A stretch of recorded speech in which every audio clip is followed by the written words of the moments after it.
अच्छा, हम अपने दर्शकों को एक बात बताएं, अंगूठा जरा अपना देखिएगा, इसमें आपको 3 पोरुए मिलेंगे, ठीक है ना। नीचे वाला पोरुआ जो है ये आपका काम शक्ति का प्रतीक है, काम शक्ति माने सेक्सुअल पावर। और दूसरा पोरुआ जो बीच वाला पोरुआ है ये आपके इच्छा शक्ति का प्रतीक है, आपके इच्छा शक्ति का प्रतीक है। और तीसरा पोरुआ जो है, जो सबसे ऊपर है, ये तर्क शक्ति का प्रतीक है। अगर नीचे वाला पोरुआ बहुत पतला सा, बहुत छोटा सा हो जाए तो ऐसा आदमी नपुंसक भी होता है, और अगर बहुत बड़ा हो जाए तो ऐसा आदमी बहुत चरित्र भ्रष्ट भी होता है। इसलिए इसका मध्यम रहना ही उचित है। बीच वाला पोरुआ जो होता है ये इच्छा शक्ति का प्रतीक है।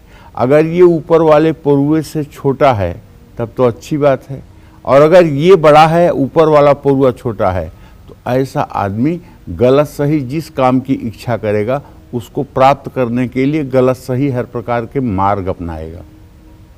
अर्थात अगर किसी को इच्छा हो गई कि मुझे धनवान बनना है, तो चाहे उसको गलत कार्य करके ही धनवान बनना हो, वो विवेक से काम नहीं करेगा और वो गलत काम करेगा। लेकिन अगर ऊपर वाला हिस्सा बड़ा है तो ये तर्क शक्ति है, ये बताएगा कि नहीं ये गलत है, ये सही है, ये करना चाहिए, ये नहीं करना चाहिए। इसी तरह से जो ऊपर वाला भाग है, अगर अंगूठा पीछे की तरफ मुड़ जाए तो ऐसा आदमी बहुत भावुक होता है। लेकिन अगर ये अंगूठा एकदम सीधा रहे तो ऐसा आदमी मस्तिष्क प्रधान होता है, जरा भी भावुकता और इमोशन में नहीं आता है। और अगर ये अंगूठा ऊपर जा कर के बहुत थुथला हो जाए, माने फैल जाए, और इसकी लंबाई बहुत छोटी हो, 1 से 1.5 सेंटीमीटर में पूरा तीसरा पोरुआ हो, तो ऐसा आदमी क्रिमिनल, शूटर, हत्यारा, कुछ भी हो सकता है। मूर्ख भी हो सकता है। तो कहने का मतलब ये है कि एक तो ये हाथ के रेखा से जो हमारे यहाँ सामुद्रिक शास्त्र में उद्धृत है, इसकी जानकारी हमने आपको दिया। हस्तरेखा के अध्ययन में अंगूठे की अहम भूमिका है मेरे भाइयों, ये बात ध्यान रखिएगा। हस्तरेखाओं का अध्ययन करते समय अंगूठे की बनावट, अंगूठे की संरचना, ये अपने आप में एक अहम रोल अदा करता है। ऐसे में अंगूठा, मैंने बताया ना, इच्छा शक्ति, विवेक और प्रेम संवेदना का सूचक है। अंगूठे को व्यक्ति के व्यक्तित्व का दर्पण भी कहा जाता है।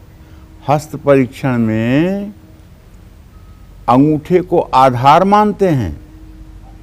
द्रोणाचार्य के द्वारा गुरु दक्षिणा के रूप में एकलव्य से अंगूठे का माना जाना अंगूठे की महत्ता को उजागर करता है। चिकित्सा शास्त्र के अनुसार भी अंगूठा मस्तिष्क का मुख्य बिंदु है। जब किसी को सर दर्द होता है और एक्यूप्रेशर के डॉक्टर के पास जाइए तो क्या बताते हैं, यही अंगूठे का जो ऊपरी पोरुआ है इसी को केवल दबाने की बात बताते हैं। इसको प्रेशर करने से सर दर्द दूर हो जाता है।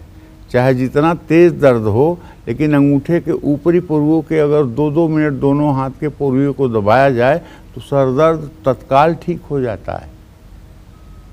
प्राचीन काल में भारत में नस और नाड़ी चिकित्सा करने वाले वैद्यगण अंगूठे का विश्लेषण से व्यक्ति के रोग और निदान के बारे में निर्णय लिया करते थे। जिस व्यक्ति का अंगूठा जितना सुविकसित, दृढ़ और सुगठित होता है, उस व्यक्ति में बौद्धिक और मानसिक विशेषताएं उतनी ही अधिक होती हैं।